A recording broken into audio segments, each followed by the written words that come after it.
नमस्ते। चलिए आज वेदों के एक बहुत ही गहरे, बहुत ही दिलचस्प कॉन्सेप्ट को समझते हैं, ऋणत्रय। ये वो तीन आध्यात्मिक कर्जे हैं जिनके साथ ऐसा माना जाता है कि हर इंसान जन्म लेता है। और जानते हैं, ये धारणा जीवन की उन कई अनसुलझी पहेलियों पर रोशनी डाल सकती है जो हमें अक्सर परेशान करती हैं। कभी ना कभी ऐसा महसूस होता ही है ना? कि जैसे एक अदृश्य दीवार से बार बार टक्कर हो रही हो। पूरी लगन से कोशिश की, सारे नियम भी माने, लेकिन जैसे ही मंजिल सामने आती है सब कुछ बिखर जाता है। लोग इसे बदकिस्मती कह देते हैं, लेकिन हमारे प्राचीन भारतीय दर्शन का इस पर एक बिल्कुल अलग नजरिया है। चलिए इस पर गौर करते हैं। देखिए, वेस्टर्न थॉट क्या सिखाता है कि हर बच्चा एक क्लीन स्लेट, एक कोरे कागज की तरह पैदा होता है। लेकिन हमारा वैदिक दर्शन ठीक इसका उल्टा कहता है। वो कहता है कि इंसान इस दुनिया में खाली हाथ नहीं आता, बल्कि अपने साथ एक बहुत बड़ा नेगेटिव बैलेंस लेकर आता है। जी हां, जन्म से ही एक कर्ज होता है। यहां जो बात सबसे दिलचस्प है वो है कर्म और ऋण के बीच का फर्क।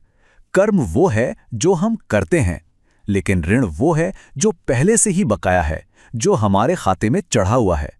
और जब तक ये पुराना हिसाब किताब चुकता नहीं होता, मेहनत के बावजूद नया रास्ता खुलना मुश्किल हो सकता है।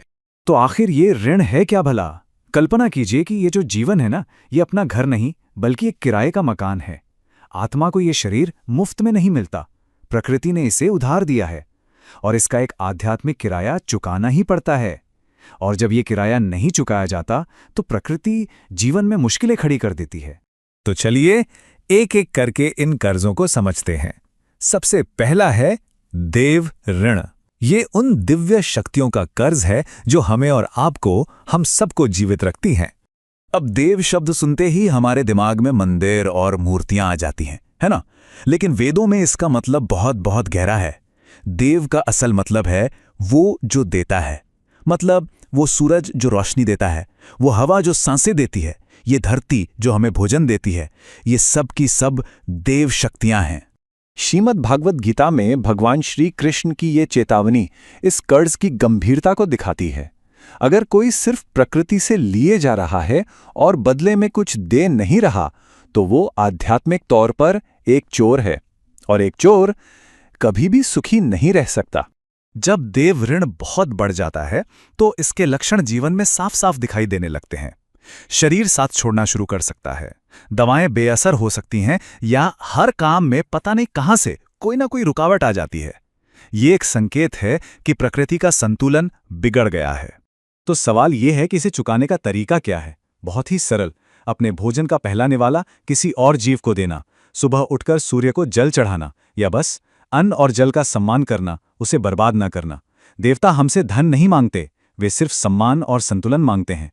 चलिए अब बात करते हैं दूसरे कर्ज की, ऋषि ऋण। ये उन महान ज्ञानियों का कर्ज है जिन्होंने मानवता को ज्ञान की रोशनी दी। सोचिए, शरीर और सांसें तो देवताओं से मिल गईं, लेकिन एक इंसान और एक जानवर में असल फर्क क्या है? वो है विवेक, यानी सही गलत की समझ।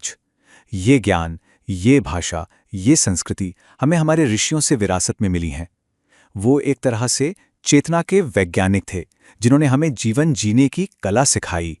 और जब ज्ञान के इस स्रोत का सम्मान नहीं होता तो ऋषि ऋण का बोझ बढ़ने लगता है। इसका सबसे बड़ा लक्षण है बुद्धि भ्रम, मतलब एक तरह का मेंटल फॉग। इंसान जानता है कि सही क्या है, फिर भी गलत फैसले ले बैठता है। यह इस बात का संकेत है कि उसका आंतरिक दिशा सूचक यंत्र, उसका कंपास खराब हो गया है।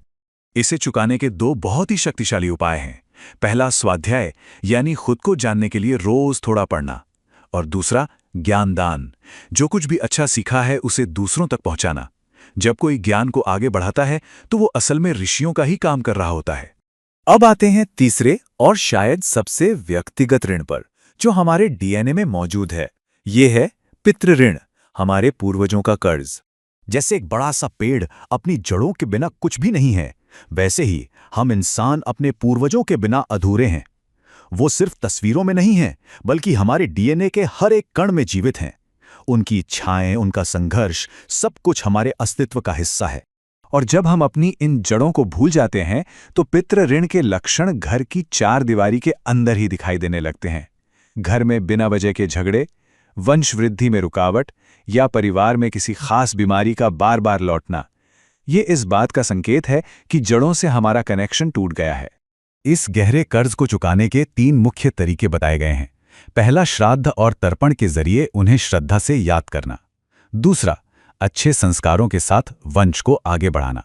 और तीसरा, समाज सेवा के ऐसे काम करना जिससे कुल का नाम रोशन हो। तो हमने इन 3 कर्जों को समझा: देव ऋण, ऋषि ऋण और पितृ ऋण। वैदिक दर्शन के अनुसार जब तक ये 3 खाते साफ नहीं हो जाते, आत्मा को सच्ची मुक्ति मिलना मुश्किल है। वेदों में इस अवस्था के लिए एक बहुत सुंदर शब्द है, अनऋण, यानी ऋण से मुक्त हो जाना। इसे ऐसे समझिए जैसे किसी देश को तब तक नहीं छोड़ा जा सकता जब तक वहां के सारे टैक्स न चुका दिए जाएं।